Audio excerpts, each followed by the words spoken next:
বন্ধুর বিয়েতে বরযাত্রীও আমি, বউযাত্রীও আমি, কারণ দুই দিকে থাকলে যে ডাবল ডাবল লাভ। কখনো বউ পক্ষ হয়ে গেট ঘিরেছি, আবার কখনো বর পক্ষ হয়ে খাওয়া দাওয়া করেছি। যখন দুই দিকে থাকার সুযোগ হয়েছে তখন তো এটা আর মিস করাই যায় না। বিয়ের দিনে আর যাই হোক না কেন সবাই অনেক বেশি মজা করলেও বিয়েতে বর আর বউ কিন্তু অনেক চিন্তায় থাকে। বিয়ে পড়ানোর সময় যেহেতু অনেক মুরব্বীরা থাকে, তাদের সামনে টেনশন ও কবুলটাও বের হতে চায় না। তবে আর যাই হোক না কেন আমরা বন্ধু বান্ধব যারা আছি তারা অনেক বেশি এনজয় করেছি এই বিয়েটা। আসসালামু আলাইকুম, সবাই কেমন আছে? একদিকে যেমন চিন্তায় ছিলাম যে বিয়েটা কবে পার হবে, আরেকদিকে চিন্তায় ছিলাম সামনে যেহেতু আমাদের শপ ওপেনিং ছিল। সবকিছু মিলিয়ে মে মাসটা আমাদের মাথার উপর দিয়ে গিয়েছে বলতে গেলে। তবে আর যাই হোক না কেন আলহামদুলিল্লাহ আল্লাহর রহমতে সবকিছুই ভালো মতোই হয়েছে। আমরা বিয়েটা শেষ করে 2 দিনের মধ্যে ঢাকা চলে গিয়েছিলাম, কারণ আমাদের অনেক কেনাকাটা ছিল। এইদিকে আমাদের শপ ওপেনিং এর জন্য প্রস্তুতি চলছিল। যাই হোক না কেন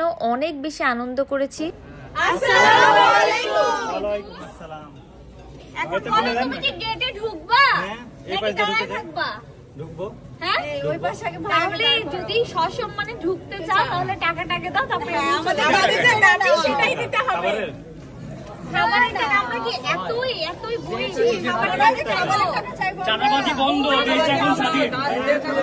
প্রথমে তো আমি বর পক্ষ ছিলাম, তারপরে গেট ঘিরার জন্য আমি চলে এসেছি মেয়ে পক্ষ হয়ে। ভিডিওর ফাঁকে ছোট্ট একটা রিভিউ শেয়ার করি। যারা কিনা স্কিনটাকে ব্রাইট করতে চাচ্ছেন, হোয়াইটনিং করতে চাচ্ছেন, ম্যাক্স এইচডি হোয়াইটনিং নাইট ক্রিমটা কিন্তু অনেক ভালো কাজ করে। মাত্র 7 দিনের রেজাল্ট বুঝতে পারবেন। এটা আপনাকে গভীর থেকে ফর্সা করতে হেল্প করবে। আর এই ক্রিমটা আপনারা পেয়ে যাবেন কাকলি বিজনেস শপ ফেসবুক পেজ থেকে, যেটা ডেসক্রিপশনে পেজ মেনশন করা থাকবে। শুধুমাত্র রাত্রে বেলায় ফেসটাকে ভালো করে ওয়াশ করে এই ক্রিমটা ইউজ করতে হবে। আর অবশ্যই চুলার সামনে যাওয়ার আগে অথবা বাইরে যাওয়ার আগে সানব্লক ইউজ করতে হবে, তাহলে আসল বেনিফিটটা আপনারা বুঝতে পারবেন নিজে। পরের থেকে টাকা আদায় করে তারপরে বরকে সুন্দর মতো রিসিভ করে নিয়ে আসছি। আর আজকের এই সুন্দর শাড়ি টু লেহেঙ্গা যে ড্রেসটা আমি পরেছিলাম কারচুপির, এটা ছিল স্টাইলক্স ফেসবুক পেজ থেকে। তাদের থেকে অসংখ্য ইউনিক কালেকশন ড্রেস আমি মেক করে নিয়ে থাকি বিভিন্ন প্রোগ্রামের জন্য। 2 দিন পর পর বিয়ের প্রোগ্রাম বা এটা ওটা প্রোগ্রাম তো লেগেই থাকে।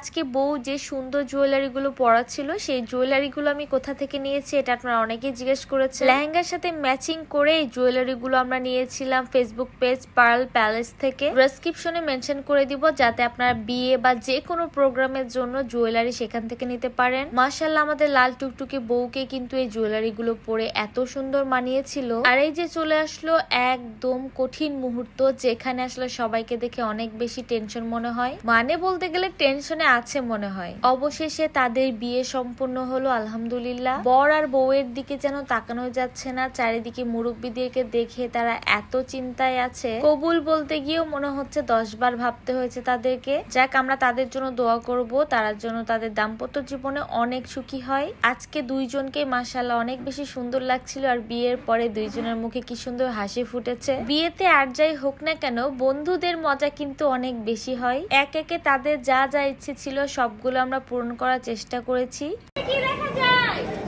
আমার সঙ্গে দেখা রাজ কর না।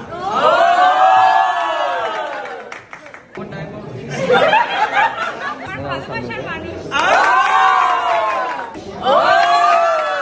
আগের তুলনায় এখনকার বিয়েতে আমাদের আসলে অনেক শখ পূরণ করা যায়, স্মৃতি হিসেবে রাখার জন্য অনেক মেমোরি নেওয়া যায়। তাদের ছোট ছোট ইচ্ছেগুলো আমরা সবাই মিলে একসাথে পূরণ করেছি, কারণ এইভাবে বিয়ের প্রোগ্রামের ইচ্ছা সবার জীবনে একবার হলেও থাকে। তারপর অনেক আনন্দ করে খাওয়া দাওয়ায় চলে গিয়েছিলাম। এন্ড ডালা ভর্তি খাবার সবাই মিলে খেয়ে তারপরে এঙ্গেজমেন্টটা সেরে ফেললাম। বিয়ের অনেক দিন আগে এঙ্গেজমেন্ট হয়, আর আজকে আমরা বিয়ের পরে এঙ্গেজমেন্ট করলাম। রিং এক্সচেঞ্জ করা শেষ করে আমি আমার গিফটটা দিয়ে দিলাম। আর এই ছিল বন্ধুর বিয়ের শেষ ভিডিও। দেখা হয়ে যাবে নেক্সট ভিডিওতে। সবাই ভালো থাকবেন। আল্লাহ হাফেজ।